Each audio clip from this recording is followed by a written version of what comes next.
So what is going on, guys?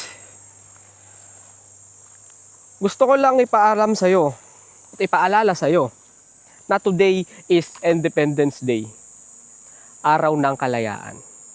At gusto ko ring ipaalala sa'yo na wala kang karapatang magtrabaho. Okay? Kasi bakit? Isipin mo yung mga bayani natin namatay para makamit ang kalayaan. Tapos ikaw, halos mamatay-matay ka na, kaka-OT mo, nandiyan ka pa rin, trabaho pa rin. What is wrong with you? Diba? Dumanak ang dugo para lang makalaya tayo sa pagkakaalipin. Tapos ikaw nagpapaalipin ngayon sa salapi. What is wrong with you? Diba? Araw to ng kalayaan, hindi araw ng kagagahan. Ayos-ayusin mo. Ayos-ayusin mo. Araw ng kalayaan.